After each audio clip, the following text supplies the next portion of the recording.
Hey everybody, this is a section from the chapter from part 1, the political, of Kornelia Hafner and Diethard Behrens, Western Marxism, an Introduction.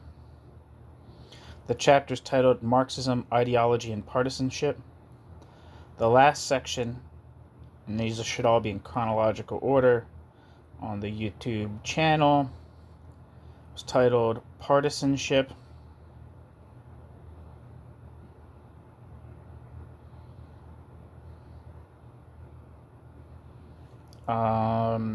This section is titled Sought After Connections, ? Quote, New Marx Reading, end quote. So let's boogie. Footnote. The quote, New Marx Reading and the quote, New Capital Reading refer to an identical object and are often used synonymously. End footnote. On the one hand, Guibert attempts to summarize Althusser's structuralism. On the other, he seeks to critically present those who have sought to build upon it. Moreover, much as Balibar did previously, Guibert points to certain rigidities within a dogmatized structuralism from which only the economic theory is said to be exempt.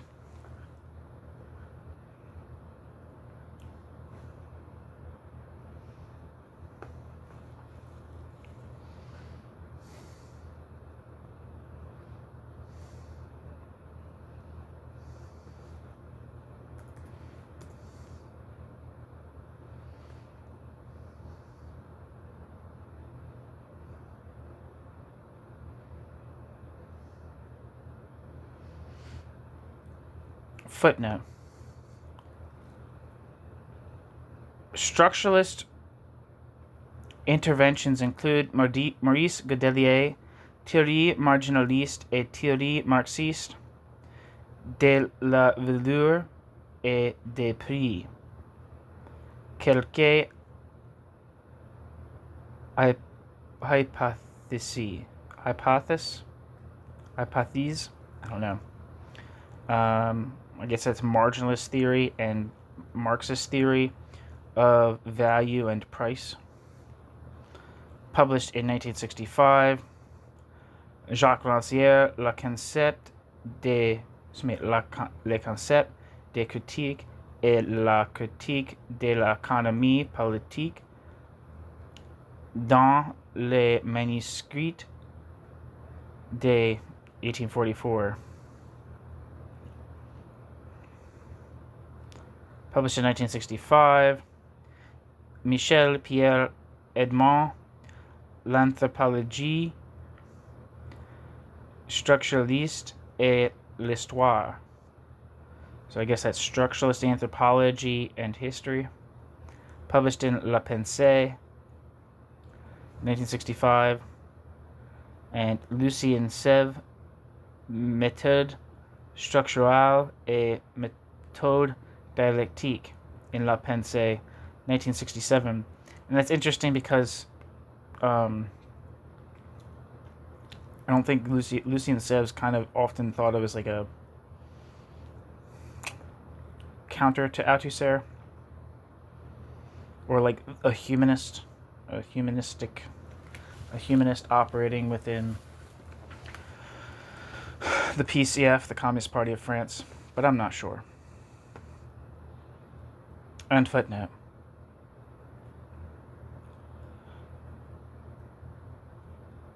Recalling the underlying premises here, the following points may be briefly brought to mind. Structuralism, and Marxist structuralism in particular, pass through distinct phases: a mathematical phase, an anthropological and linguistic phase, and an applicative phase. While Levi-Strauss initially investigated ethnology by adopting mathematical models derived from André Wei's group theory,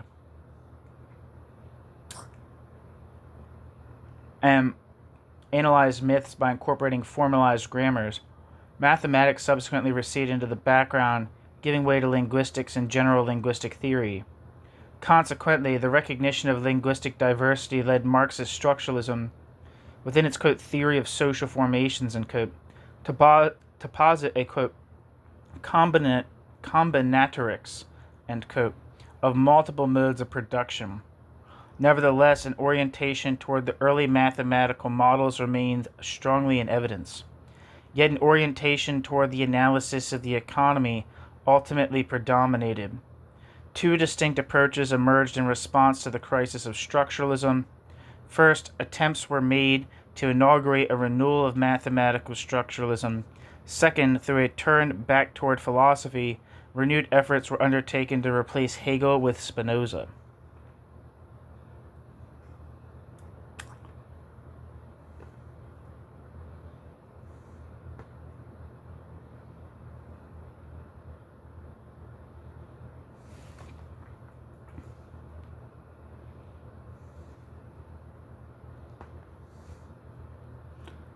Footnote. There's a number of footnotes here.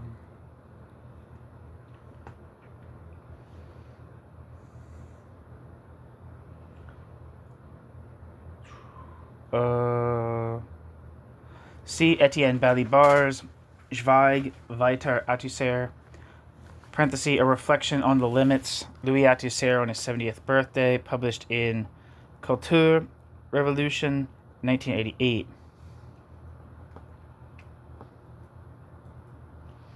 End footnote.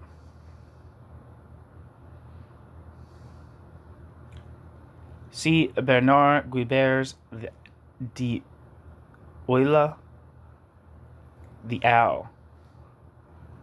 The forms of ossification identified are a philological one, a statist one, and a specifically Franco-French one. Althusser, it is claimed, nevertheless, quote, contributed to liberating Marx's capital from its scientistic and positivist orientation, end quote. This demonstrates the extent to which one can be mistaken. The destination to which a, quote, positive materialism, end quote, can lead is best studied in the writings of Reichardt. Here the adherence to the internalism of the philosophy of science and to the autonomy of thought vis-a-vis social conditions leads, in an unwitting proximity to Adorno, to a reversal into a neo-idealism that is, after all, inherent in the rationalist wing of neopositivism, parenthesis, the Vienna Circle, end parenthesis. Furthermore, one finds in Reichardt a universalization of individual structure. This implies the always already existing validity of the capital relation. Thus, the positive perspective tips over into apologetics. See Tobias Reichardt's Aporin der soziologischen Erkenntnistheorie, Alfred Sohn-Rettel, bracket, Aporias of Alfred Sohn-Rettel's sociological epistemology, bracket. In Berliner Verein für Förderung der Mega-Edition e.V.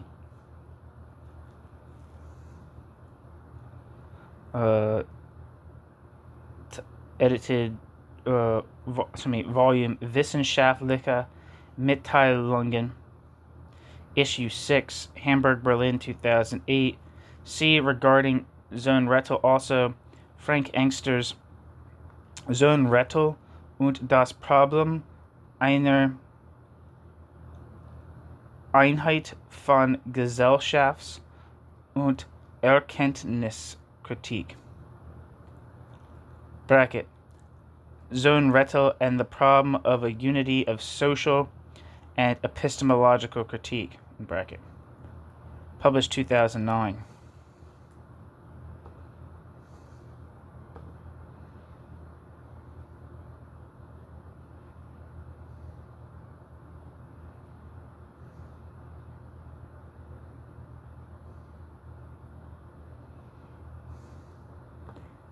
End footnote.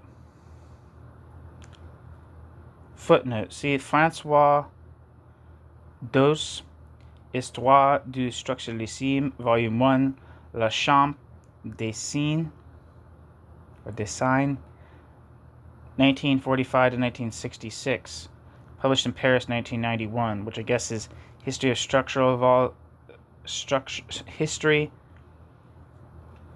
of Structuralism, Volume 1, something, The Sign, and Histoire du Structuralisme, History of Structuralism, Volume 2, Les Champs du Sign, CYGNE, 1967, A nos jours, and Günther Schivy, or Schivai, Der Französische Strukturalismus, published in 1969, or French Structuralism.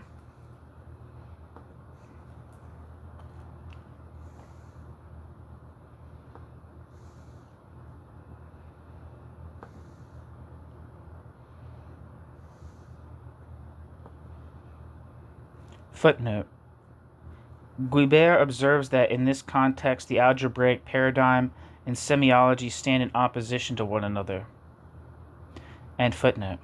Footnote. Althusser too follows this line of thought when he argues in terms of manifest and latent structures. End footnote.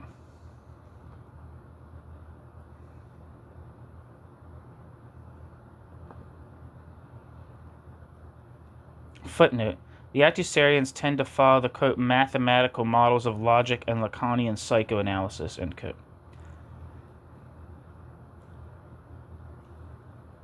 Excuse me, I missed one. I skipped a footnote. Footnote. This applies, according to Guibert, above all to Godelier. In this context, a general positive theory of society is presupposed.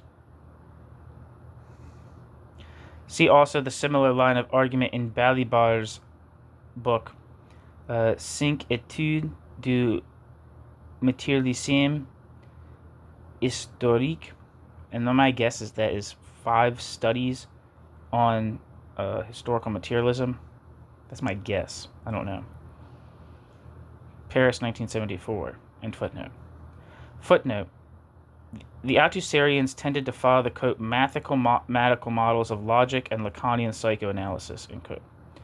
Ethnological structuralism is also incorporated into the analysis of Marx's Capital. Quote, the capitalist social formation is conceived as a, quote, articulation, end quote, of the 3 instances, the economic, the political, and the ideological, end quote, whereby it is presupposed that, quote, each of these instances constituted a process of production whose structure was isomorphic to a specific mode of production, end quote.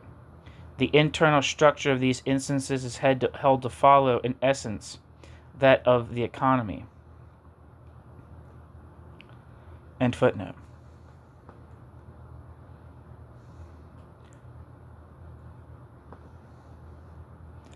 A different approach is sought elsewhere.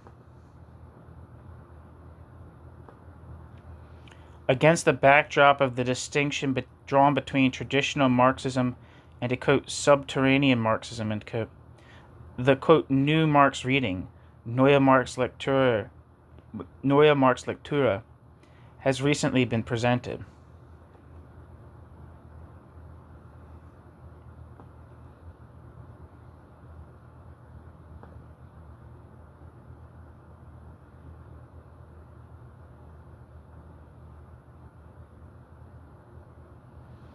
Oh shit, there's some footnotes that I missed. I didn't go quite far enough. Shit. Anyway. Footnote. Guibert identifies various forms of ideologization in the reading of Marx's Capital.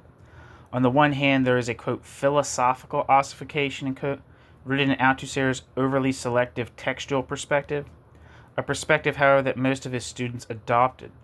On the other hand, there is a specifically French ossification grounded in the fact that within Marxist political economy and the regulation school, a perspective on the economy as a, quote, technology of power, end quote, predominates, one that no longer admits of any real distinction between a, quote, structuralist reading of Marx's Capital and a classical Keynesianism, end quote. Bernard Guibert, end footnote. Footnote. This approach is advocated, and I'm not sure which approach, by Guibert himself as well as by Badiou. Guibert argues that value forms should be understood as, quote, forms of appearance, end quote, as phenomena, and as, quote, structuring schemata of reality, end quote, that determine the real, which is in turn, quote, regulated by a group structure, end quote. Badiou, to whom Guibert refers, aims to conceive an analogous model for society in an ahistorical manner, drawing his orientation from the formal models of the Bourbaki school, Bourbaki school, and footnote. And footnote C, Antonio Negri, Marx Against Marx, or Marx versus Marx, published in Milan, 1979. I think that's what that translates as. Marx Autre Marx.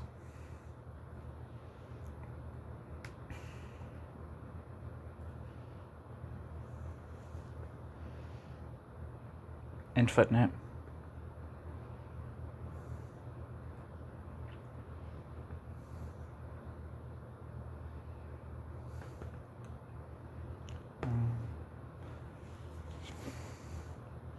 Footnote. See Georges Labica, Der Marxismus-Leninismus, Der Marxismus-Leninismus, Elementa einer Kritik, published in Berlin, 1986. End footnote.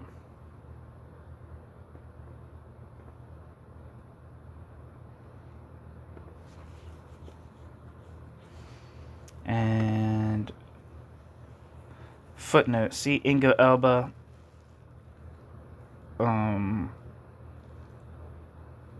As he repeatedly emphasizes, this is of course not a closed approach. Nevertheless, there are features of convergence. End footnote.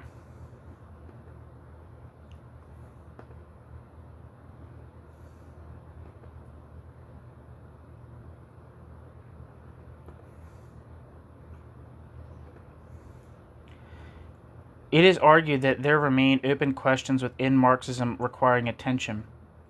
Questions that, for practical purposes, are best addressed through an examination of the, quote, philosophy of history and classical political economy, end quote. The very subject central to the work of both Hegel and Marx.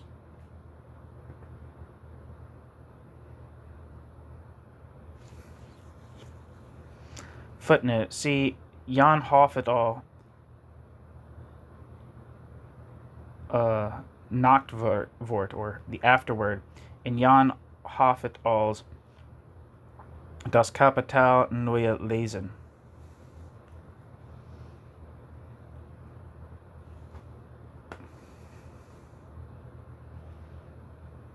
Formally, end footnote, formally Hegel's dialectics is adhered to in this process, yet de facto there is a rapid transition to a critique of Hegel. Footnote. See Frieder Otto Wolff's Marx Konzept der, quote, Grenzen der dialektischen Darstellung, quote. Marx's concept of the, quote, limits of dialectical presentation, end quote, in Jan Hoff et al.'s book, edited volume Das Kapital Neu Lesen. End footnote.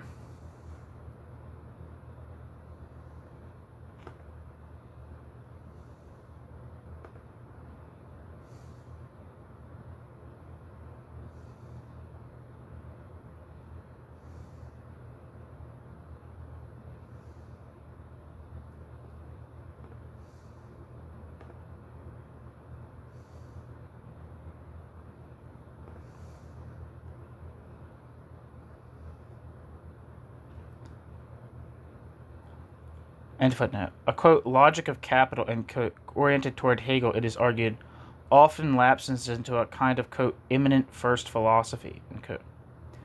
Furthermore, It is suggested that in Marx's work, there is merely a, quote, coquetting with Hegelian theoretical elements.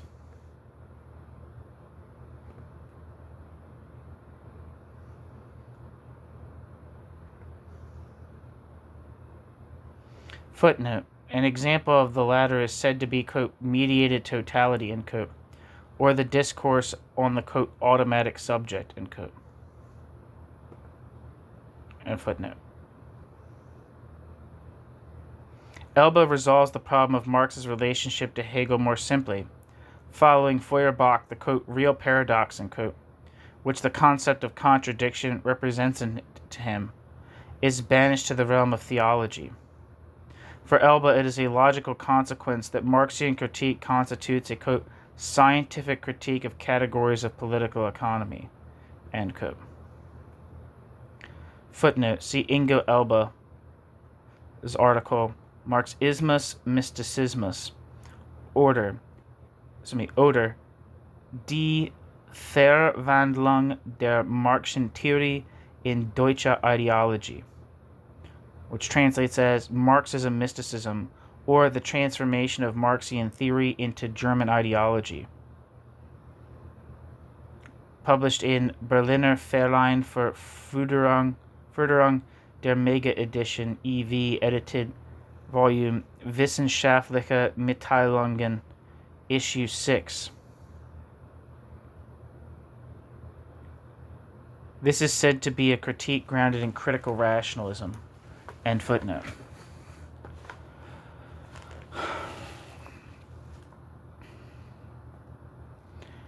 Hegelian philosophy, according to the proponents of the, quote, new Marx reading, is obsolete in light of the Anglo-Saxon discourse, tracing back to Hume, which must serve as the actual point of reference for the local discourse as well, so that radical philosophy may participate, quote, in the concert of world philosophy, end quote.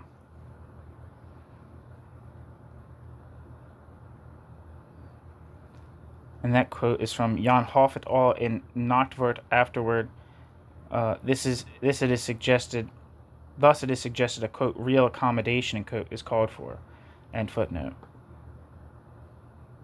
Footnote. This conclusion is drawn even though reference is simultaneously made to Eiber, who identifies, quote, echoes of Hegelian philosophy of right, end quote, within the exchange process. Leaving aside the fact that his interpretation of the value form analysis, Christian Eiber commits himself to a renewed adoption of the assumption of a chiasmus.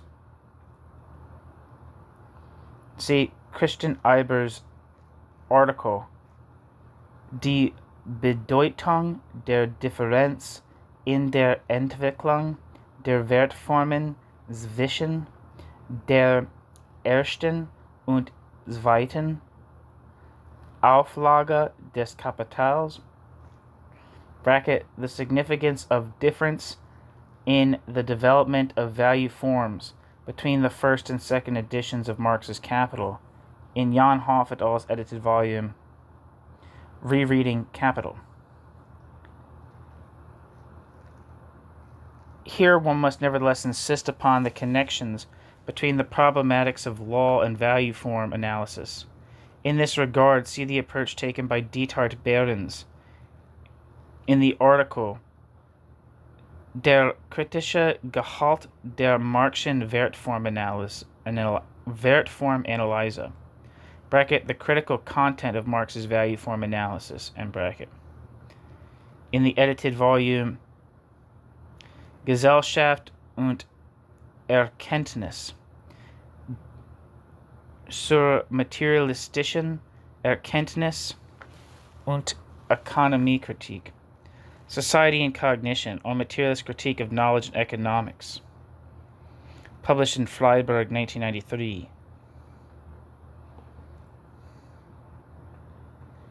End footnote.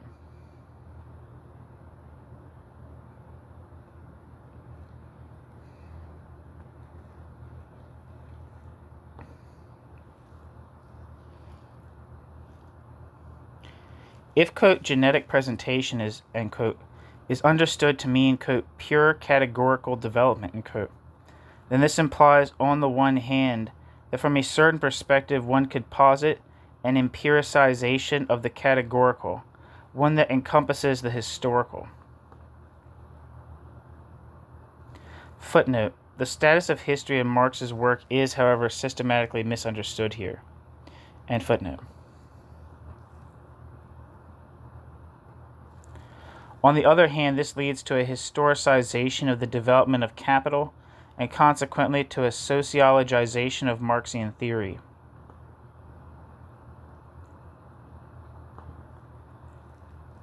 Against this backdrop, Marx's presentation is interpreted in such a way as to preclude the possibility of a, quote, dialectical deduction, end quote, for his mode of presentation is deemed to undermine the very basis for a historical logical reading.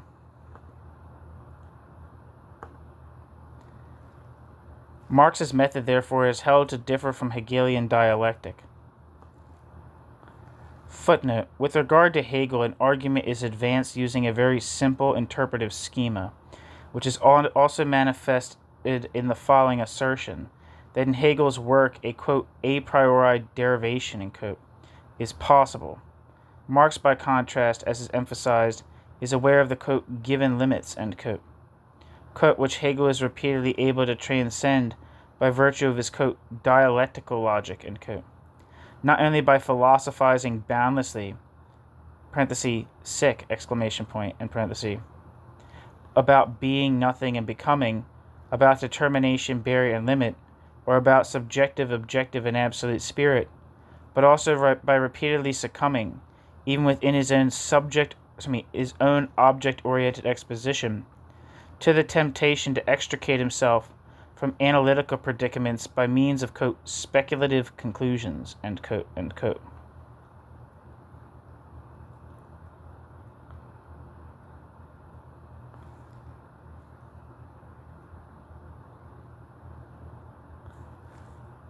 That this does not constitute an accurate account of the logic is evident, nor in its external approach did it likely intend to do so. End footnote.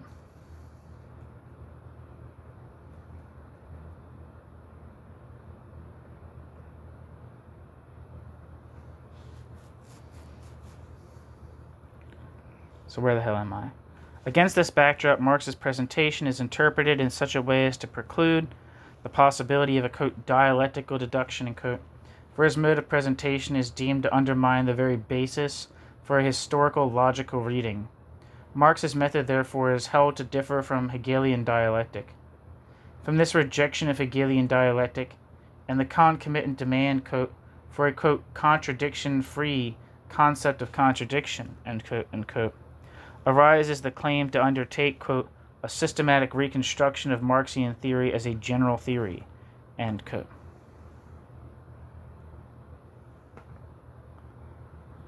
But what does the adoption of such a theory entail? Is it to be understood as an elaborate sociological scholarly approach, or merely as a, quote, simple theoretical systematic exposition, end quote?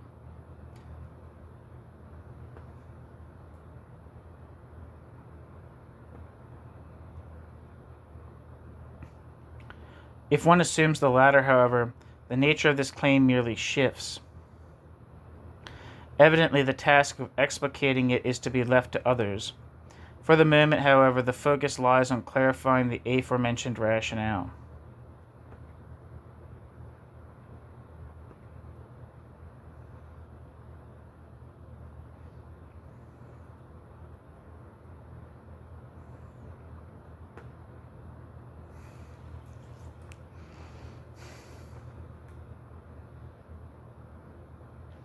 Recourse to Hegel is deemed problematic in part because advances have since been made in logic and mathematics, such that Hegel's logic of content appears to be superseded by these developments. In this context, particular reference is made to the works of Gottlob Frege.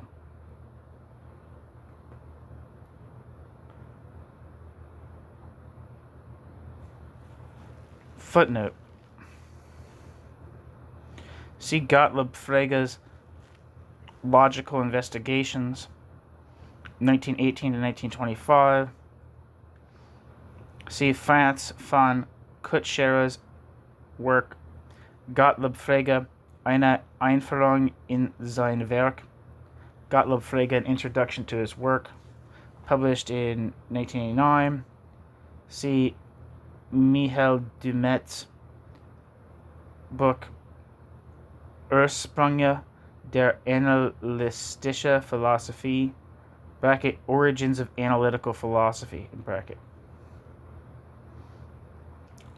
See regarding the genesis of propositional logic, Theodor Ebert, its book, Dialektiker und frühe Stoiker by Sextus Empiricus, Untersuchungen zur Entstehung der Aussagenlogik, bracket, Dialecticians and Early Stoics in Sextus Empiricus, Investigations into the Origins of Propositional Logic, published in 1991.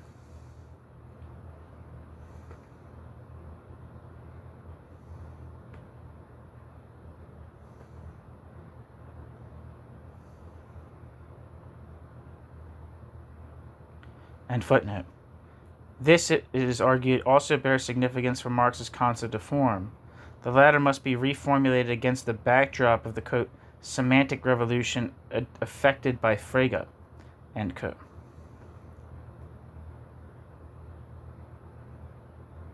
Jan Hofetal afterwards. End footnote. However, the view of Frege presented here appears once again to be overly simplistic. If one discusses logic solely by examining the positions of Aristotle and Frege, viewed through a reductive lens of the history of philosophy, then various transformations of logical form, as they have emerged throughout that history, effectively vanish from sight. Nevertheless, two central argumentative contexts can be distinguished. One, the genetic argumentation regarding Aristotelian logic and syllogistics, which encompasses the, quote, innovations of Ramon Lull and Peter Ramus, and which extends as far as Kant. Footnote. See Immanuel Kant's Der falsche Spitzfindigkeit der vier syllogistischen Figuren, bracket, the false subtlety of the four syllogistic figures, in bracket, in the works edited by Wilhelm Weichsel.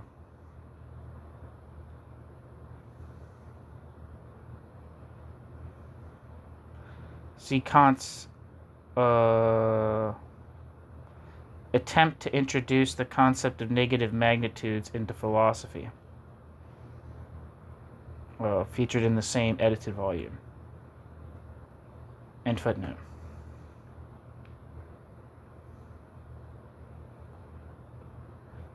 Two, the comparative linguistic analytic investigation of the logics of Aristotle and Frege. Frege's logic itself, however, has by now come to be portrayed in philosophical discourses as limited in terms of its character of generality, a fact that complicates its overgeneralization as intended by the authors of the, quote, new reading of Capital, unquote. Yet this insight does not seem to particularly concern these protagonists. Footnote. Just as Fregean logic is incapable of deducing the syllogistic, the converse does not, however, hold true. The laws of the, quote, calculus of functions, unquote, can be deduced from the syllogistic.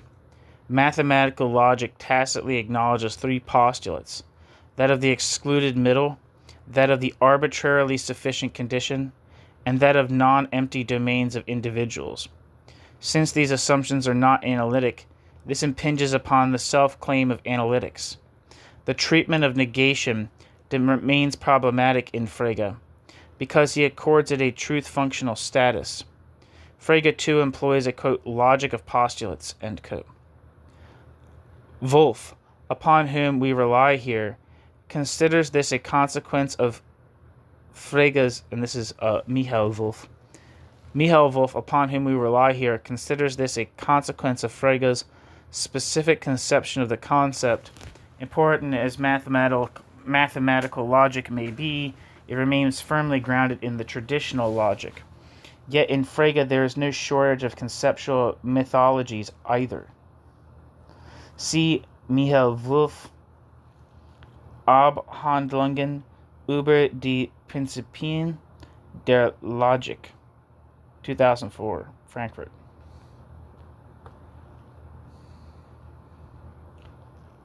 End footnote. Yet this insight does not seem to particularly concern these protagonists.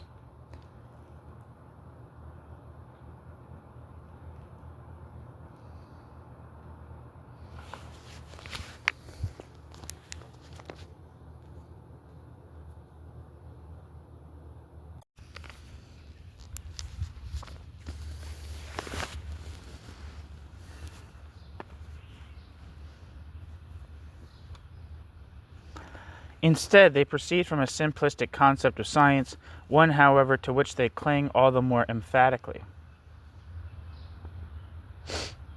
Footnote. This also becomes evident in Elba's critique of the logic of contradiction, undertaken in the name of one-to-one correspondence. Elba himself refers, by way of alignment, positively to Hans Albert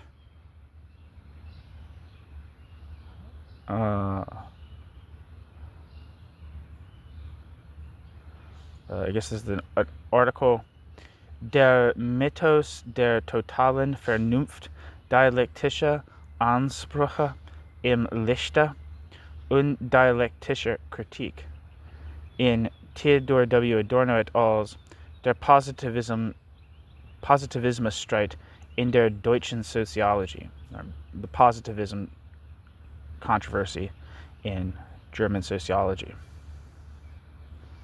1964. See Popper's article Was ist Dialektik? In Ernst Toppich's edited volume Logik der Sozialwissenschaften, published in 1940. Ernst Tugendhat and Ursula Wolff, Logische Semantische Propedeutik, 2004.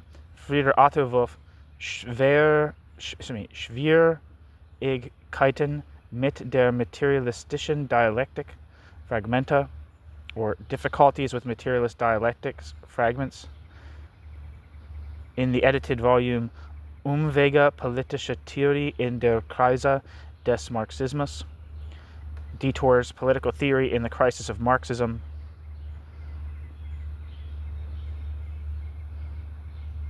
He could also have included Werner Becker, Dialektik und politische Wertbegründung, Dialectic and the Justification of Political Values, in Werner Becker. William K. Essler's edited volume Konzepte der Dialektik, Concepts of Dialectics. And he referring, I think, to Elba. Yeah.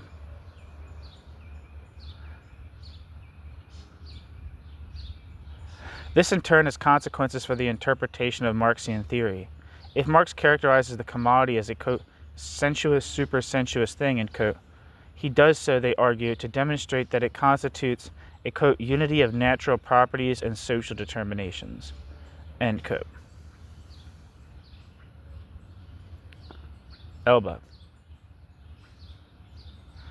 Marx's conception is then overlaid with Humean distinctions: natural versus supernatural, natural versus unnatural, natural versus conventional.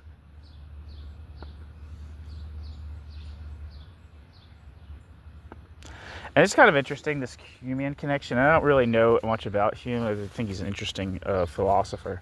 But I know that one of like the side interests of one of the people in the United States that's kind of like interested in value form theory, and was like a friends with Moishe Pistone and kind of corresponded with him. They kind of like developed, I would say, quite distinct theories, kind of like in conversation with each other. Patrick Murray, he has his project. He's kind of interested in the British empiricist tradition, as well as being into obviously this kind of like Hegel influenced reading of Marx, right?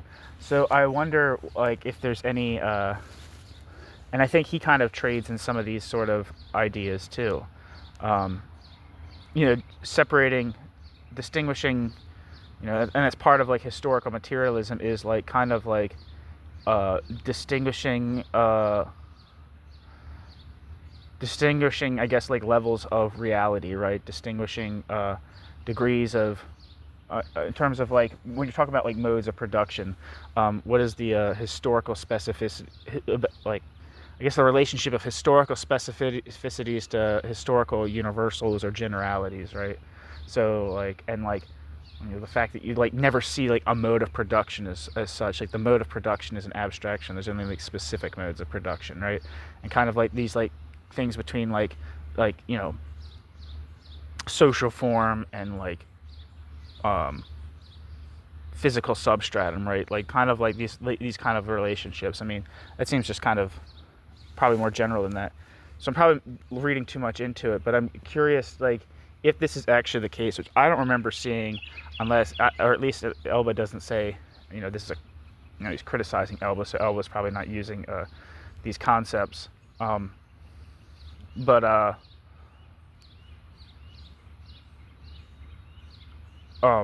yeah, if there is actually some kind of relation, like what is the relationship between, I don't know, Humean philosophy and other types of philosophy? I mean, specifically like Marxian critical theory.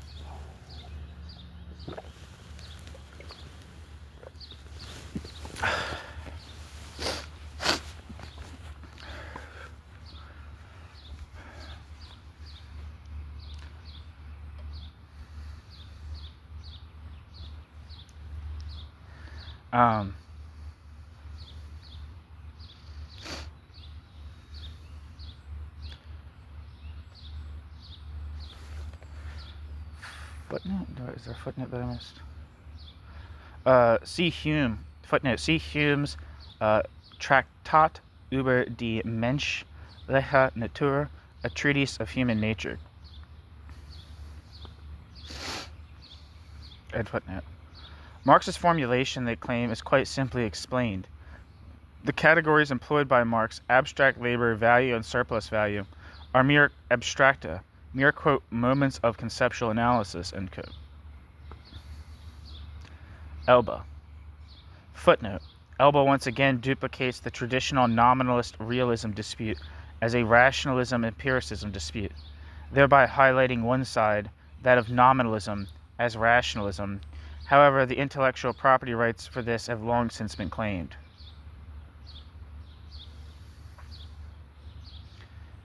End footnote.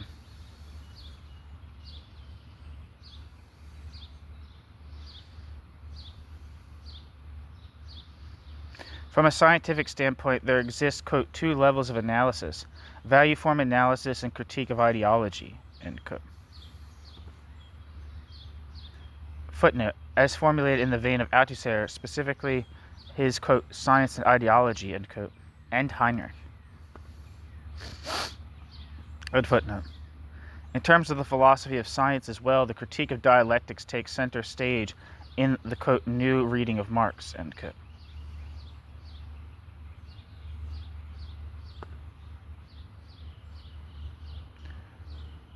Footnote. Dialectical thought, it is argued, implies a distinction between Verstand, understanding, and Vernunft, reason. Verstand, understanding, based thought is characterized as being confined within, quote, unmediated opposites, end quote, and real oppositions, whereas Vernunft, based thought, recognizes mediations. The fact that the opposition between Verstand and Vernunft belongs, as a whole, to modern philosophy, and that dialectic is thereby assigned a specific functional sphere within that context is entirely ignored here. Equally naive is the treatment of the concept of Vernunft and the notion of mediation. Indeed, these very elements are already characteristic of classical ancient philosophy. And footnote.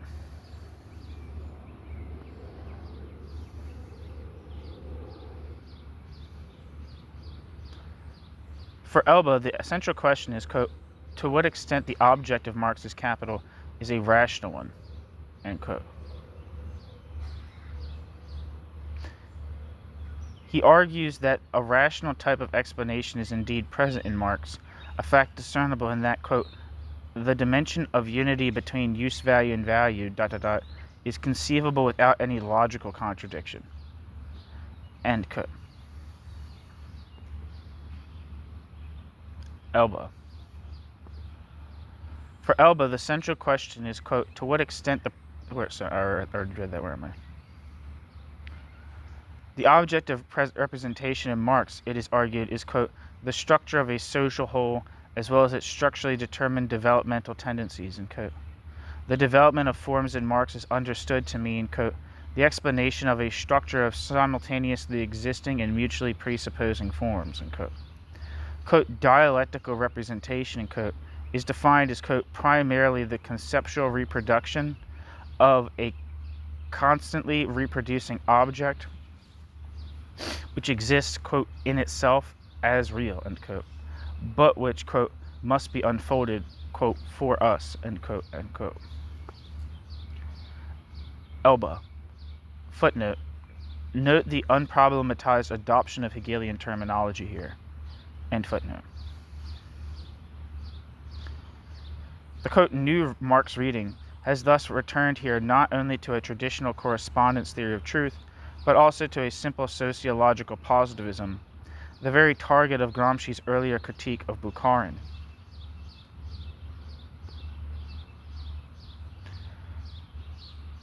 Footnote. See Jan Hofetal's Afterword. See Dieter Wolff's article on method in Marx's Capital, with special consideration of its logico-systemic character, on the, quote, method dispute, end quote, between Wolfgang Fritz Haug and Michael Heinrich, end quote.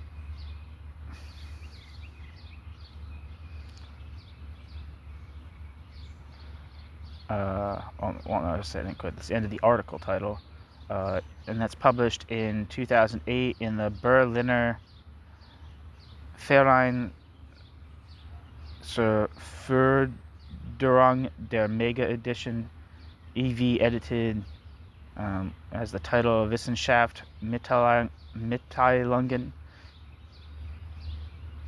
For a critique, see Gramsci's critical review of Nikolai Bukharin, Theory of Historical Materialism, in Gramsci's Prison Notebooks.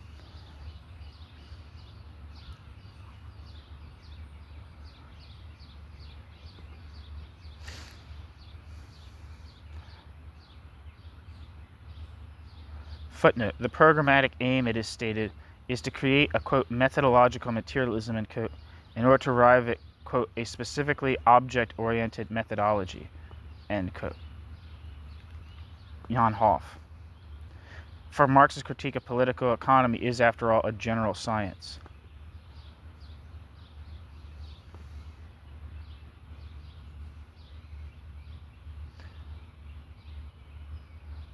With regard to these approaches, that either conceive of themselves as direct extensions of structuralism or under the banner of the, quote, new reading of Capital, endeavor to pour old wine into new bottles. The point raised by Bonafelt in a general critique applies across the board. The, quote, structuralist approaches, accept precisely what the critique indicts, namely the totality of social processes of mediation as the produced immediacy of an objective structural nexus. End quote. Bonafelt, in a piece titled Remarks on the Critique of Presuppositions.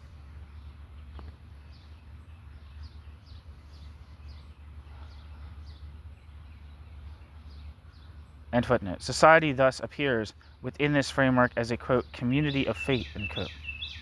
Quote, the critical question, why social relations manifest themselves in the form of capital, is thus twisted into a derivation of social relations from structural laws that are posited as already autonomous and attributed to capital as a social subject, end quote. Bonafelt. Footnote, nor is the specific, quote, treatment of the concept of shine, parenthesis, semblance / appearance, in parenthesis, in this context surprising. Structuralism, quote, therefore does not recognize semblance as semblance, but rather attempts to grasp semblance as objective reality, end quote. Bonafelt.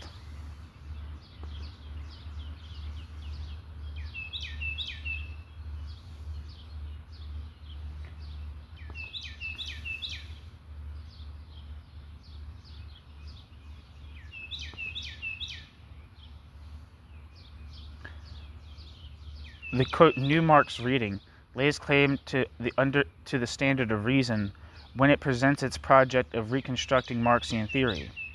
This must be set out in detail. Footnote. Though this stands in contradiction to Elba's own remark regarding Bauhaus, to the effect that Bauhaus is to be criticized for employing the Habermasian concept of, quote, reconstruction. And footnote.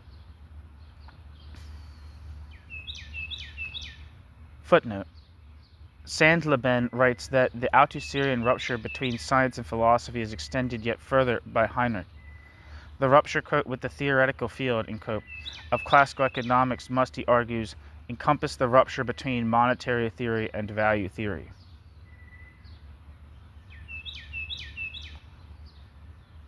See Gunther Sandleben's article Monetäre Werttheorie als Preistheorie, Geld und Wert by Michael Heinrich, published in Sozialismus 2008. For further discussion of this point, see that article for further discussion of this point. For further discussion of this point, see page, I don't fucking know. It says infra. I'm not sure what that means. I don't know. Fuck it. Just ignore it. Move on. Move past it. For Elba, the critique of political economy is, quote, firstly, a critique of bourgeois society against the backdrop of the objectively real possibility generated by this society itself of its emancipatory supersession. Secondly, a critique of the everyday common sense of the actors, systematically produced and inverted by these very relations.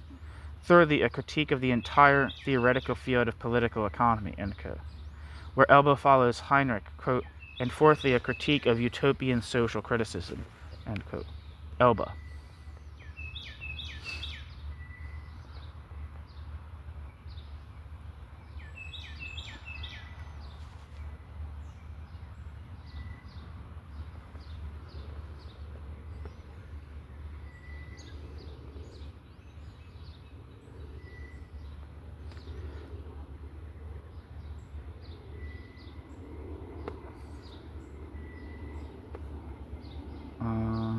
Footnote.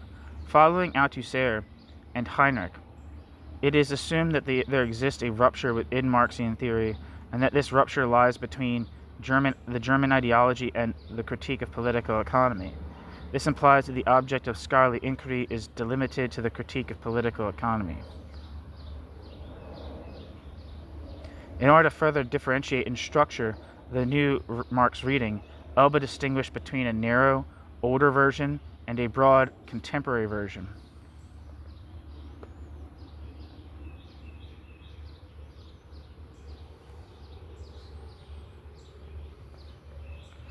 Footnote.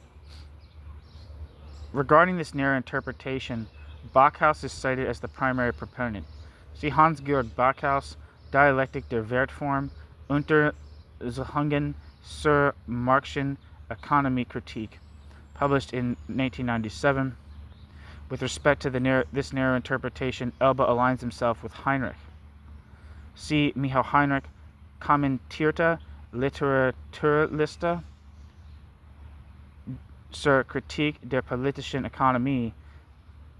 It's an article in Elmar Altvater et al.'s edited volume Kapital das Kapital BD1 von Karl Marx in Schaubildern und Kommentaren, published in 1999. However, in doing so, Elba adopts Heinrich's neo-traditionalist perspective. See critically Diethard Behrens Der Anfang und die Methode in Beiträge zur Marx-Engels-Forschung, Neue Folge 2007. End footnote. For the narrow Marx reading, the emphasis on form analysis was of central interest. Through this approach, according to Elba, a departure from value theoretical substantialism, end quote, was effected.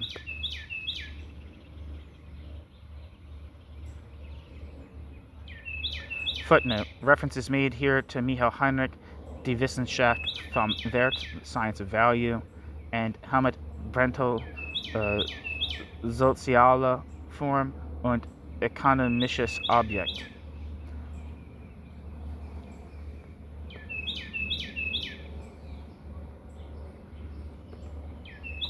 End footnote. Consequently, the following discussion focuses exclusively on the theoretical premises of the broad Marx reading. Footnote. The substantive schema in Ingo Elba, which constructs a methodological transition from Backhaus's argumentation to that of Althusser and Heinrich, incorporating elements of the later Backhaus.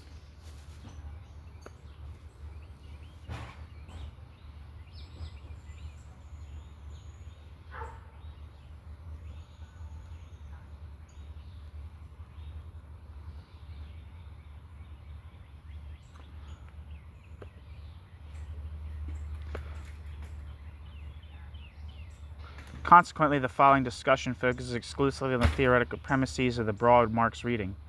These may be outlined as follows. In the market, quote, those engaged in exchange relate to one another only through their products, end quote. So the argument runs, echoing liberal economic premises. Footnote. See Michael Heinrich, Die Finanzkrise nach Marx, Die Spielregeln, nicht die Spieler. The Financial Crisis According to Karl Marx, The Rules of the Game, Not the Players. Published in Taz, 2009. This formulation evidently contradicts the position held by Elba, in whose work it appears as though values proceed to the market solely for the purpose of being exchanged.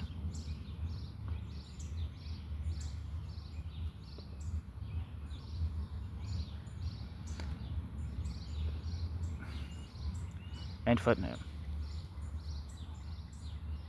The exchange relation is thus held to be central. Footnote. Here, on the market, there exists the, quote, power of disposal over goods for exchange, end quote.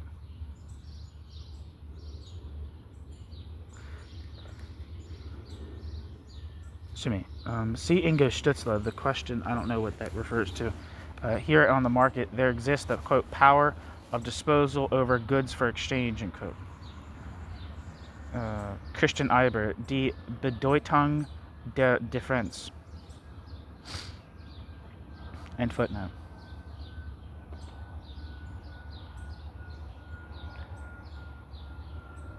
It is in the market that value and money are constituted.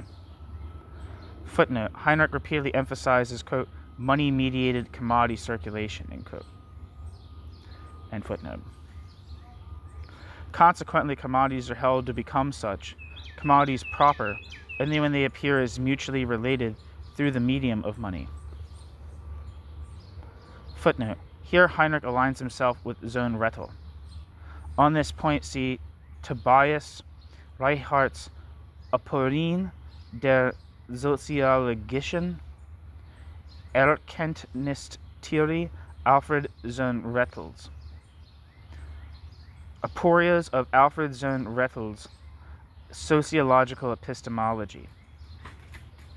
However, Heinrich formulates this in an unwitting proximity to Hegel, quote, in property, the quantitative determinacy that emerges from the qualitative is value. ...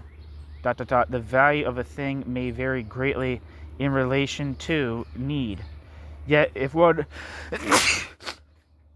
wishes to express not the specific aspect of value, but rather the abstract one, then this is money, end quote.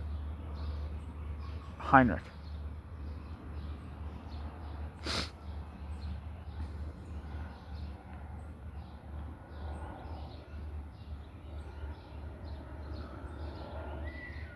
See Hegel's Elements of the Philosophy of Right, section 63,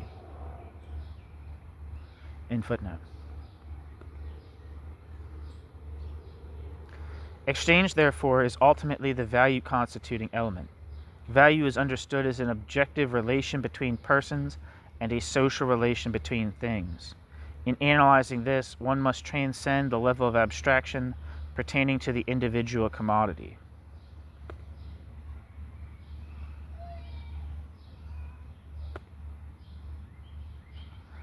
Exchange, therefore, is ultimately the value-constituting element.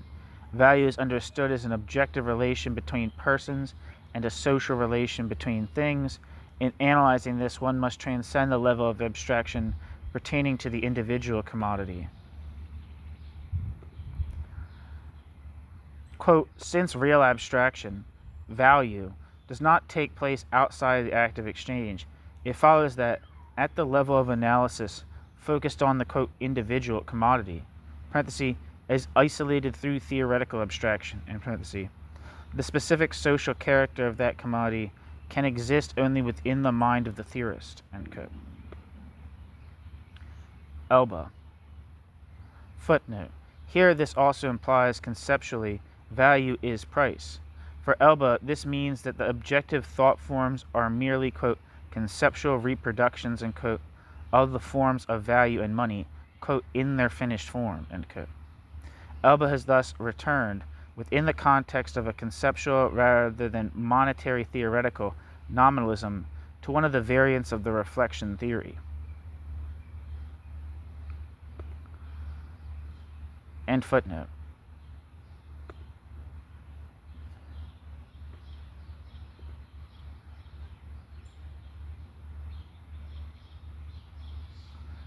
Given that value is, quote, conceivable as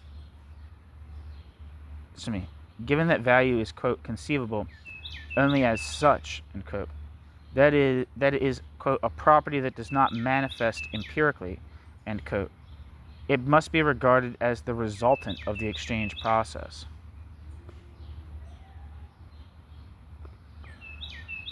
This interpretation was advanced in the wake of Heinrich's strict departure from, quote, value theoretical substantialism, end quote, and in particular from the labor theory of value.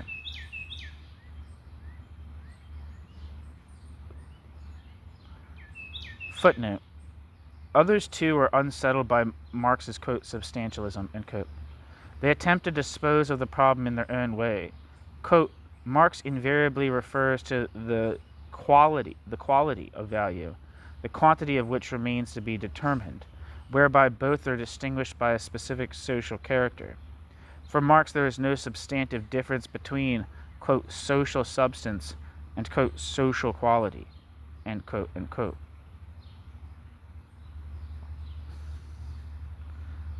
And that quote is from Michael Zomer and Dieter Wolff's Imaginäre Bedeutungen und historische Schranken der Erkenntnis, eine Kritik an Cornelius Castoriadis. Imaginary Meanings and Historical Limits of Knowledge, a critique of Cornelius Castoriadis. Thus, substance and quality are conceived as identical.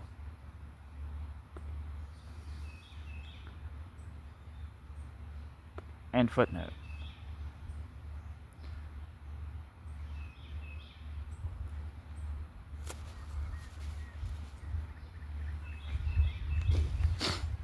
See Günther Zonleben, who specifically criticizes the construction found in Heinrich, whereby abstract labor becomes the, quote, result of a process of abstraction, quote.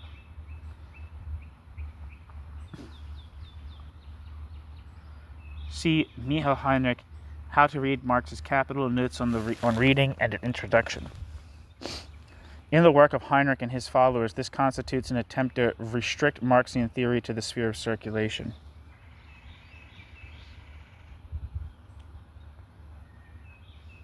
See Gerhard Hahnloser and Karl Reiter's Der bewegte Marx, eine einführende Kritik des Circulations Marxismus, bracket, the agitated Marx, an introductory critique of circulation Marxism.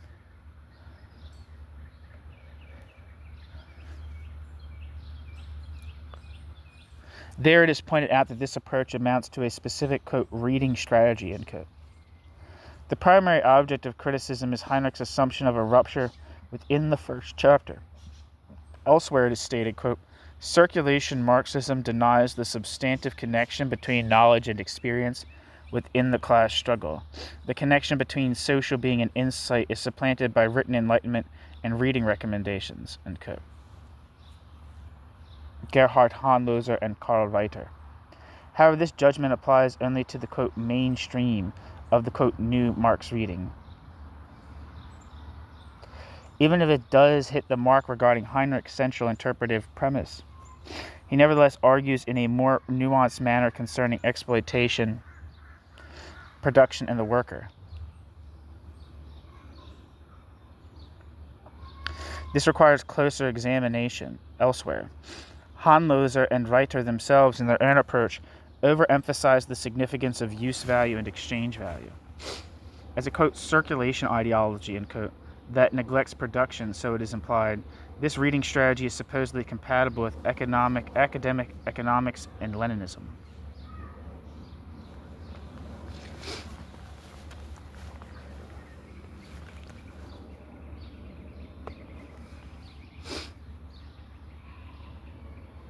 End footnote.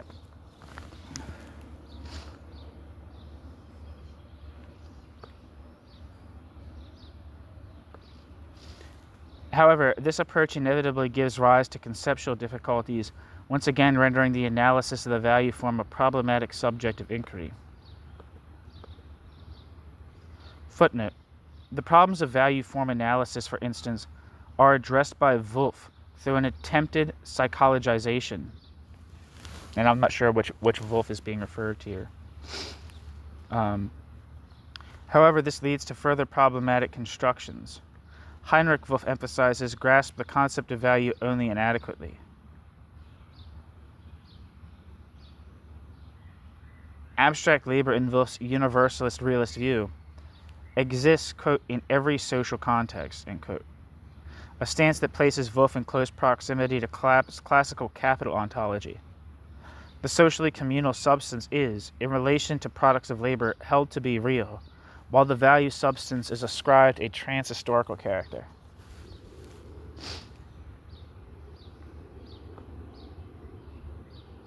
End footnote. The interpretation advanced by the, quote, new Marx reading, Neue Marx-Lektura, employs a sociological interpretive framework, specifically an explication based on the dualism between structural context and context of social action.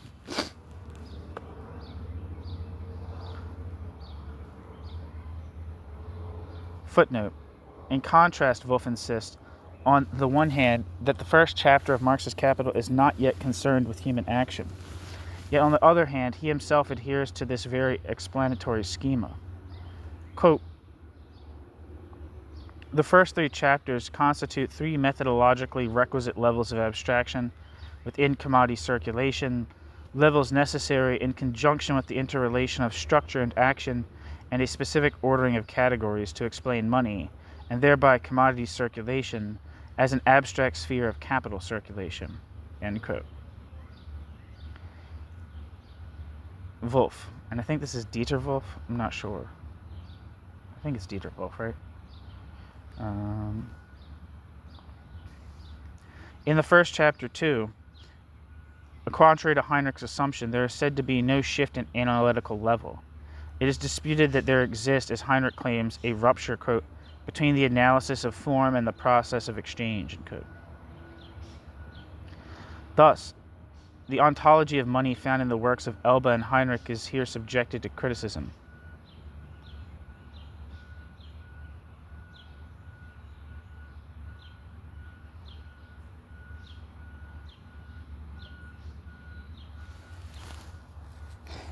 See Heinrich der Wissenschaft vom Wert.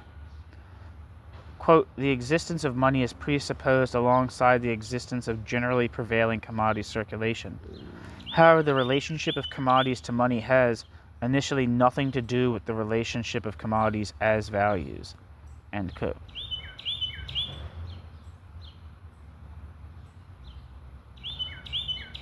Wolff. Sur Metoda.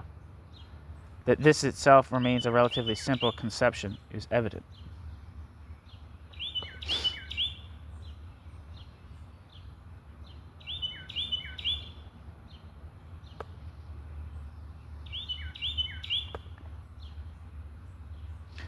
Thus, form analysis is understood as the quote, conceptual deciphering of the immanent structural coherence of the capitalist mode of production, end quote. Whereas Marx's own analysis is held to target, quote, mutable forms of social practice, end quote.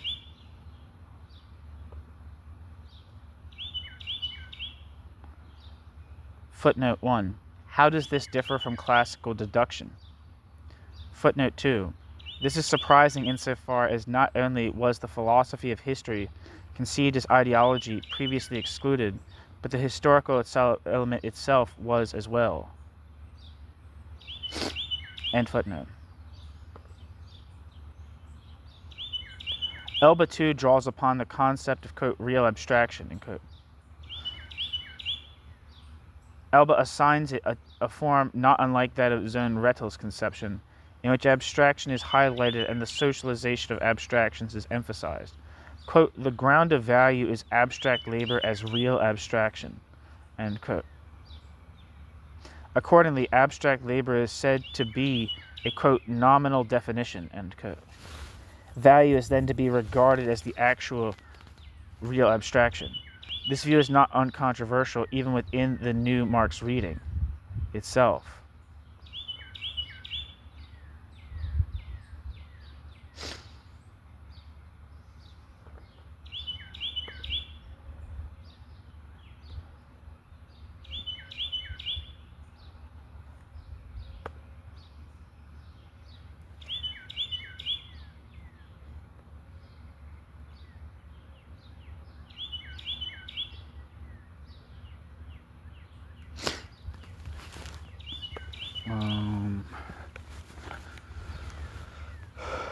Footnote. In his attempt to synthesize the approaches of Backhaus and Reichelt with those of Althusserian structuralism, Reichelt restricted the concept of, quote, real abstraction to the specifically Zone Rettellian variant.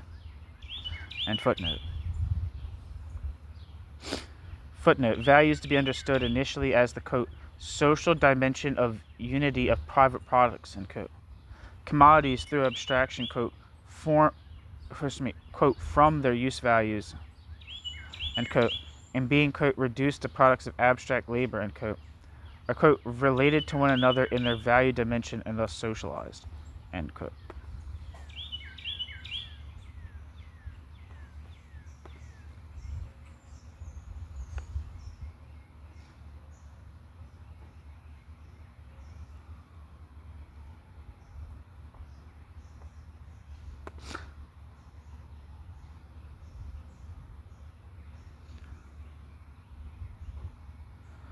Footnote. Real abstraction is defined as the abstraction, quote, from, quote, use values in the act of exchange, end quote. Quote, real abstraction is value, end quote, and the, quote, representational form of money, end quote, are held to be, quote, objective relations of validity, end quote. Validity, in turn, is a, quote, relation, quote, in which these things are posited under specific conditions regarding the socialization of their labor, end quote. Here, validity appears as positing.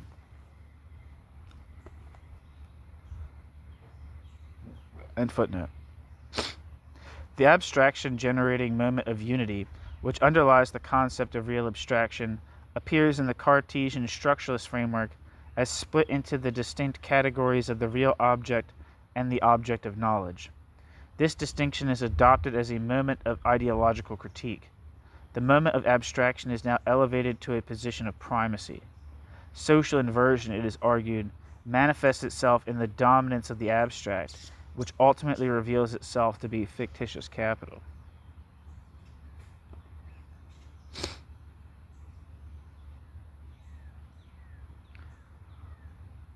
Footnote. Stutzler points out that Backhaus and Reichel also operate with the concept of real abstraction. Stutzler criticizes above all the notion, which he believes he identifies in their work, of real abstraction as an abstraction of exchange. However, if this is conceived by them as a real abstraction, then the existence of token money becomes impossible. If the latter is accepted only in its, quote, function as a means of circulation, end quote, because it is capable of fulfilling the function of a means of payment, even while acting as a means of circulation, then the function of money, as money, becomes problematic, as is noted subsequently in line with Heinrich.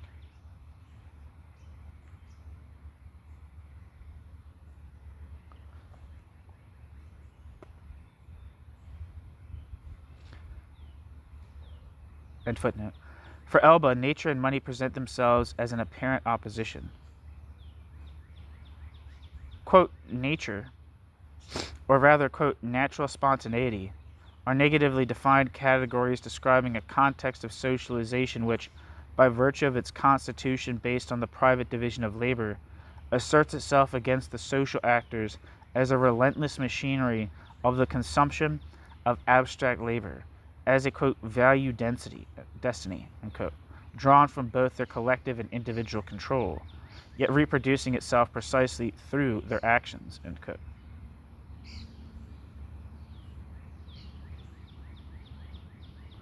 Elba.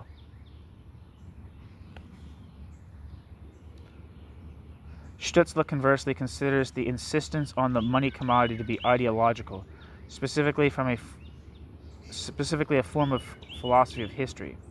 This philosophy of history, however, constitutes for Elba an element of a, quote, historical optimism that tips over into its opposite, end quote. Elba.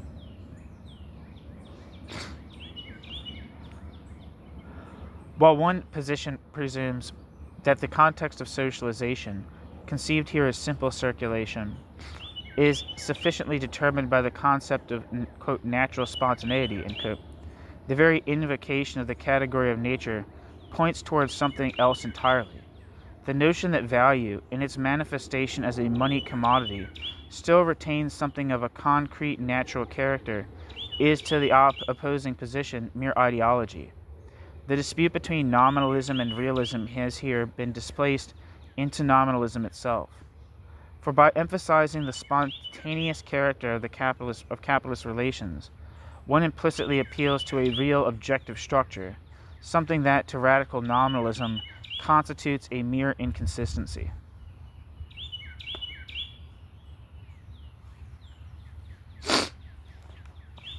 And there's a bunch of footnotes, and I'm kind of reading them.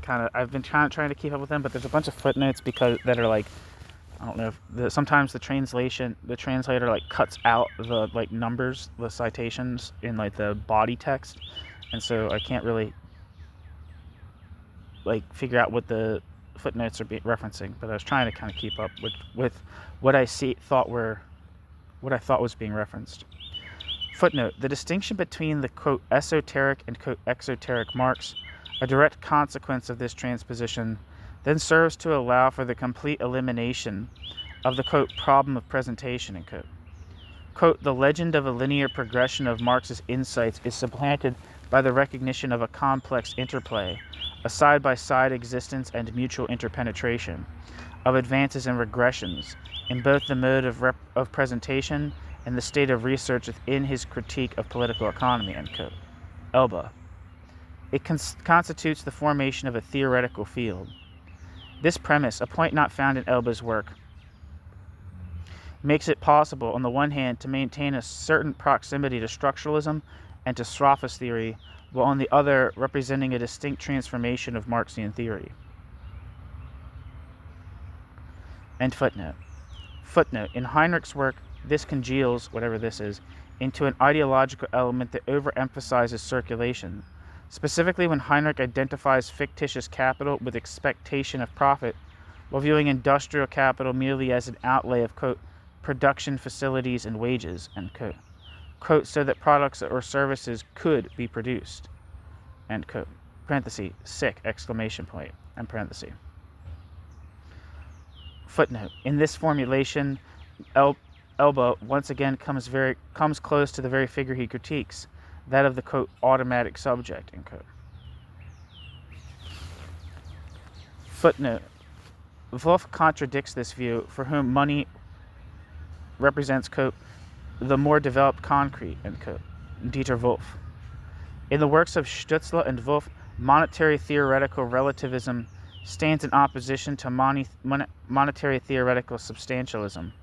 A more detailed discussion of monetary theory and value theory must, however, be conducted elsewhere. End footnote. Footnote.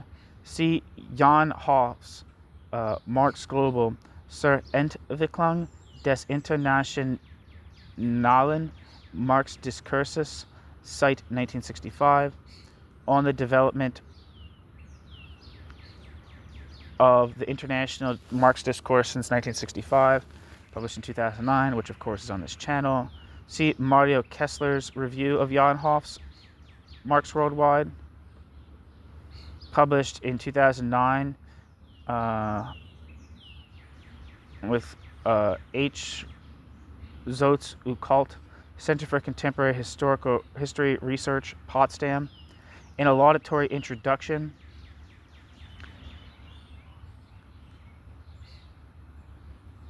Schmidt highlights the shift in focus away from the Leninist, quote, worldview Marxism, and, quote, toward a critique of political economy.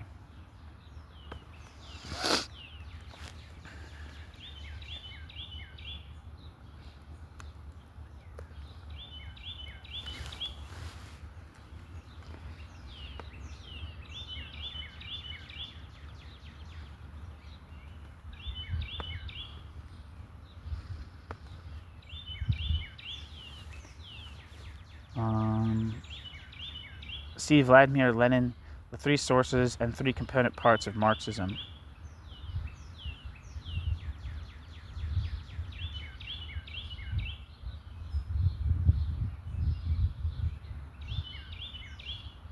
In Hoff's work, however, this shift is merely noted, a point Schmidt overlooks. Drawing upon Lefebvre, Schmidt imputes a Hegelian interpretive framework to Hoff. The reviewer also deems praiseworthy the identification of desiderata for future research. See Alfred Schmidt's review of Jan Hoff's Marx Global zur Entwicklung des Internationalen Marx Diskurses, Cite 1965. Conversely, Schmidt criticizes Hoff's study for its insufficient engagement with history. Yet even Schmidt acknowledges its epistemological shortcomings. The study, therefore, warrants closer scrutiny.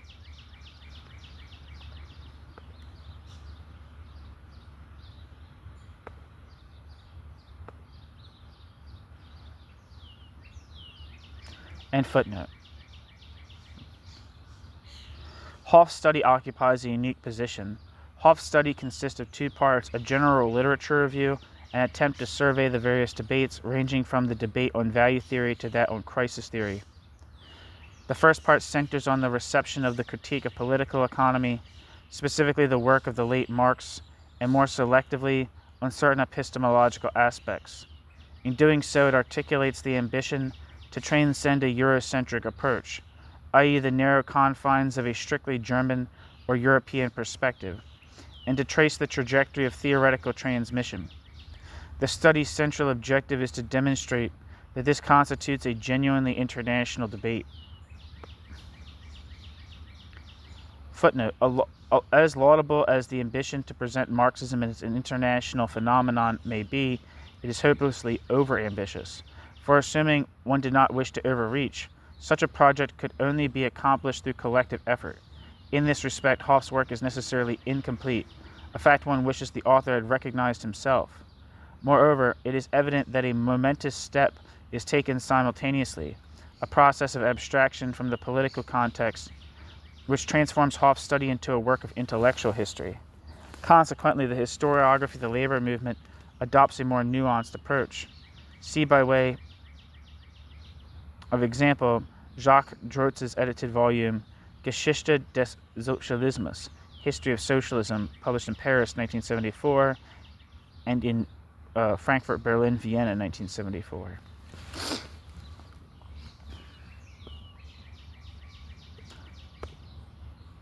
End footnote.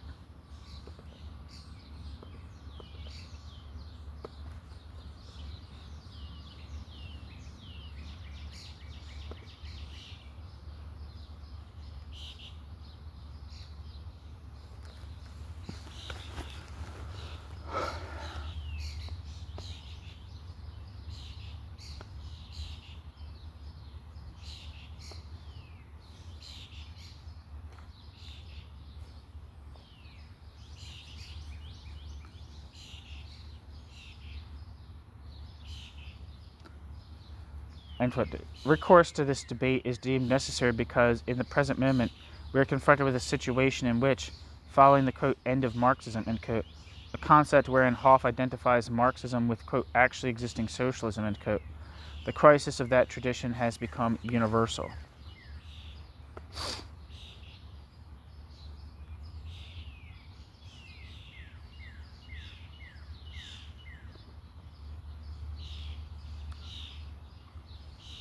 The Italian debate is referenced in the cursorily. Hoff presents it through the theories of Galvano della Volpe, Lucio Coletti, Claudio Napoleoni, Cesare Luperini, and Piero Sraffa.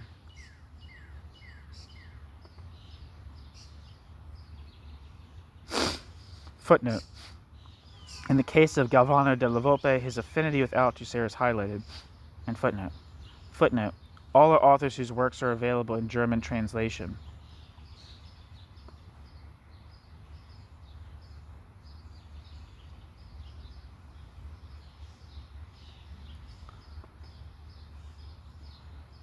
Footnote: it is surprising that no reference is made to the debate surrounding Gramsci. Roberto Fineschi is also mentioned.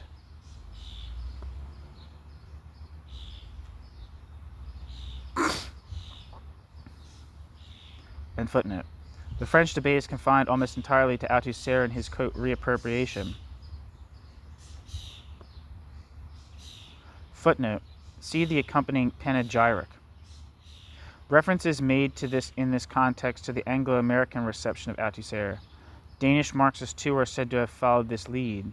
The sections dealing with Scandinavian, Swiss, and Greek discussions are presented in a highly cursory manner. Regarding the Spanish and Latin American reception, see pages blah blah blah. Here, alongside the approach of Enrique Dussel, the Althusserian school is also said to predominate, even though the approaches of Nestor Cohan, Jorge Grespan, and Rolando Astaita are mentioned in the concluding section. Their circumscription of Latin American theories is perhaps overly selective. End footnote.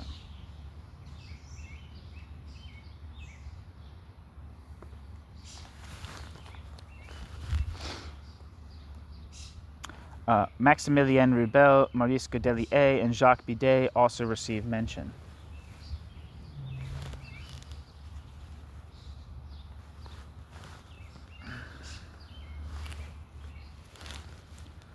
The Anglo-Saxon discussion occupies a more substantial space.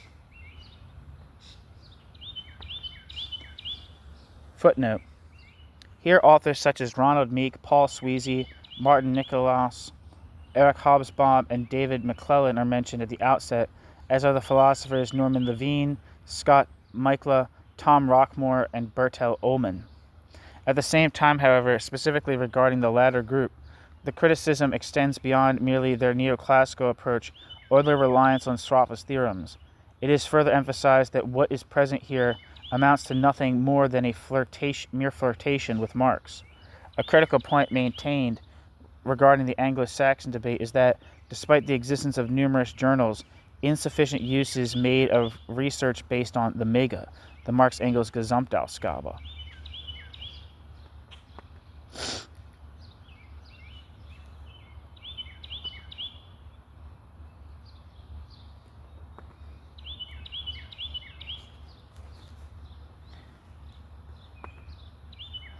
End footnote.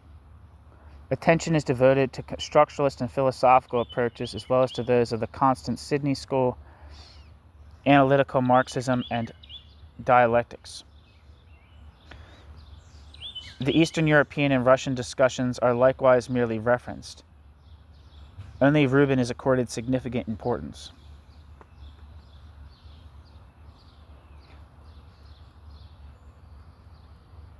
Footnote. The discussion concerning Marxism in Yugoslavia and Hungary is treated only cursorily. Hoff focuses his interest largely on Vranitzky and Lukács. For a critique, see Mario Kessler's review. The Polish discussion is mentioned briefly. It includes a summary of the work of Marek J. Zimek. The Czech discussion is limited to Karl Kozik and Jindřich Zelení. The latter, however, is elsewhere categorized among the Soviet theorists. End footnote. Footnote. See Rubin's Studies on Marxist Theory of Value, published in Germany in 1973. Moreover, Hoff follows the research of Rolf Hecker in the publications of the Berlin Association for Mega Research. End footnote.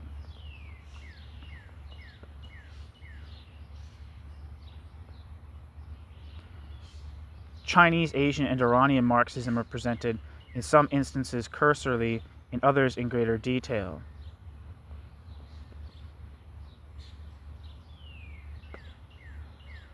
The exposition of recent Japanese Marxism occupies a particularly large section. Here, several debates are described in a thoroughly informative manner.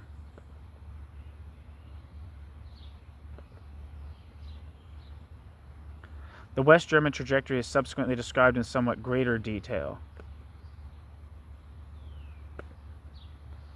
Here, Hoff points to the discussion surrounding Rozdalsky and the Frankfurt debate, drawing upon the testimony of Backhaus.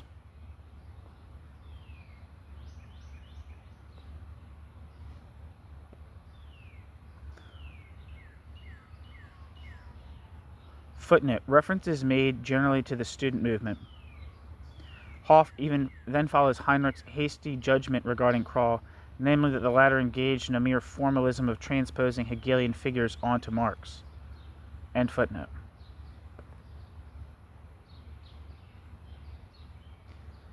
Here, Hoff points to the discussions surrounding Rozdalsky and the Frankfurt debate, drawing upon the testimony of Backhaus.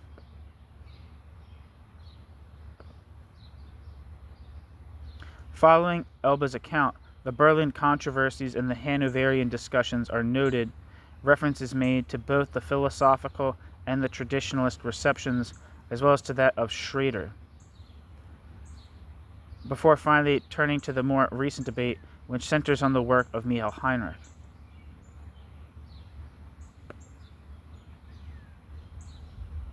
Footnote. See Fred Schrader's Restauration und Revolution, die Vorarbeiten zum Kapital von Karl Marx in seinen Studienheften 1850 to 1858. Restoration and Revolution, the preliminary work for Karl Marx's Capital in his study notebooks 1850 to 1858.